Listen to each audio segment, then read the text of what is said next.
Long before TK-542 donned the armor of a stormtrooper, he was known by a different name, Kale Oren. Born on the remote planet of Onderon, Kale's early years were marked by hardship and struggle.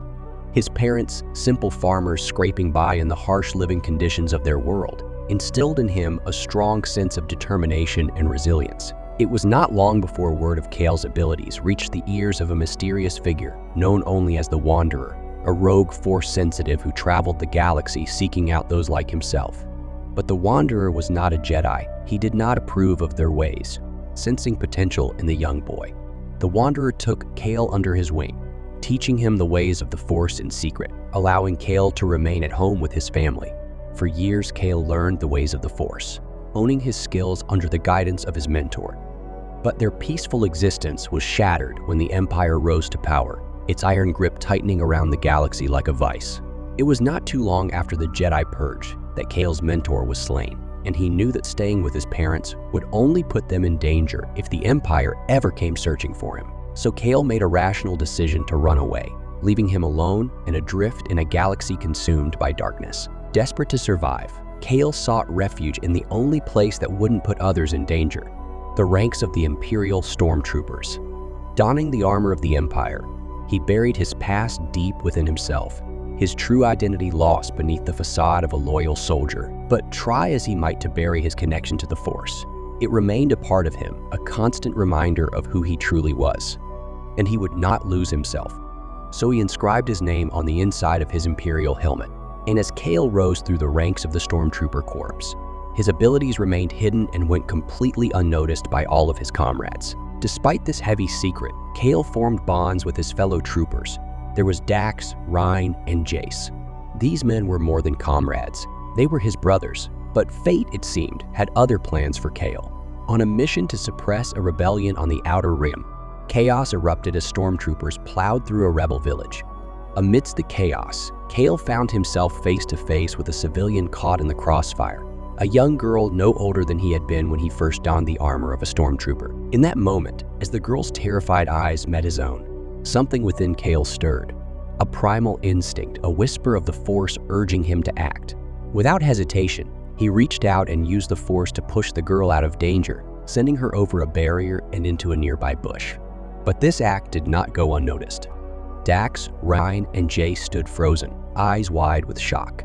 Kale could see the confusion and betrayal in their gazes, their allegiance to the Empire warring with the bond they shared with him. Kale knew what he had done could not be forgiven, that his fate was sealed the moment he embraced his true nature.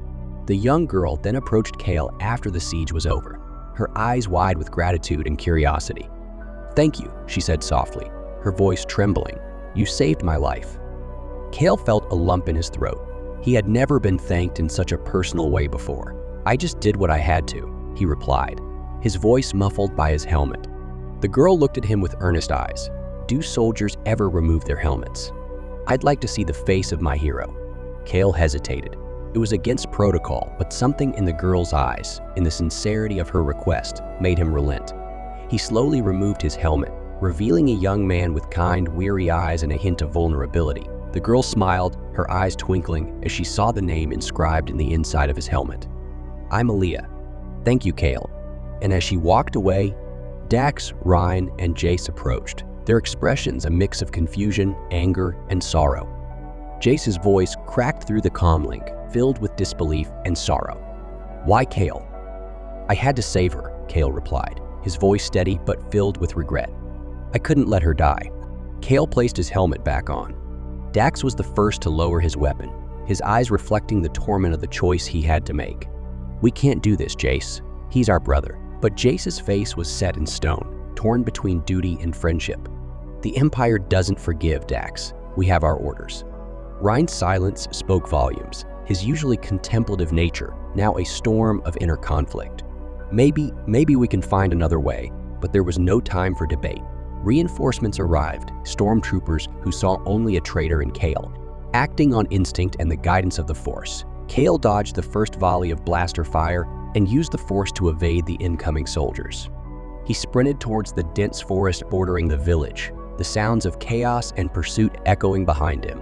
Kale's escape was desperate and dangerous. Blaster bolts whizzed past him, and the shouts of his former comrades grew fainter as he plunged deeper into the wilderness. His heart pounded in his chest both from exertion and the gravity of his situation. He was now a fugitive, hunted by the very people he had once called brothers. In the wild, Cale's injuries began to take their toll. A blaster shot had grazed his side, and exhaustion from hours of running and hiding left him weak. He found a secluded cave and collapsed inside. A fever set in, and for a time, he drifted in and out of consciousness. It was in this weakened state that Aaliyah stumbled upon him. She had ventured into the forest to gather herbs and stumbled across the wounded stormtrooper. Recognizing him instantly, she hesitated only for a moment before deciding to help. "Cale," she whispered, kneeling beside him. "Stay still," she instructed, her voice gentle but firm. "I'm going to get you out of here." With surprising strength for her small frame, Aaliyah supported Cale as they made their way back to her village. She brought him to her modest home and tended to his injuries with a care that spoke volumes of her gratitude and burgeoning affection. During this time, a bond formed between them. Aaliyah's kindness and determination touched Cale deeply, while she found herself drawn to his courage and the vulnerability he showed only to her. They shared stories of their pasts and everything they had lost in life. Finding solace in each other's company, Aaliyah revealed that she had lost her family to the Empire, which only deepened her resolve to help Cale. Their moment of peace was shattered when Imperial forces arrived in the village, demanding that the villagers turn over Cale. The village elders were gathered in the square, and the commanding officer's voice rang out, cold and uncompromising. "If you do not surrender the fugitive, we will raze this village to the ground. Every man, woman, and a child will pay the price for your defiance." Fear rippled through the villagers, but Aaliyah stood resolute. She turned to go help her village, but Cale stopped her, his eyes pleading. "Aaliyah, I can't let you do this." "And I can't let them kill everyone," she replied, her voice breaking. "There has to be another way." Cale took a deep breath, his resolve hardening. "There's another way. I have to face them." "No," Aaliyah whispered, tears streaming down her face. "They'll kill you." Cale cupped her face in his hands, his touch tender. "Aaliyah, you've given me something I never thought I'd have. Hope. If my death can save you in this village, then it's worth it." They shared a long, heartbreaking kiss, a final moment of intimacy. Cale then removed his armor, embracing his true identity before the inevitable. He then walked out into the square, his hands raised in surrender. The villagers watched in silence, their hearts heavy with gratitude and sorrow. The commanding officer smirked as Cale approached. "So, the traitor shows himself." Cale stood tall, his eyes meeting those of the officer with unwavering resolve. "I am Cale.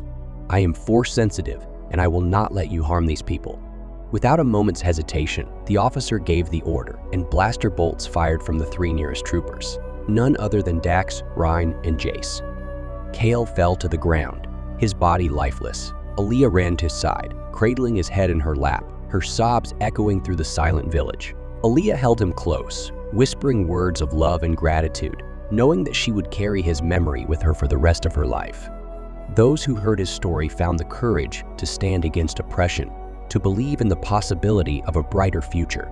His final sacrifice sent ripples through the galaxy, inspiring whispers of rebellion and hope in the most unexpected places.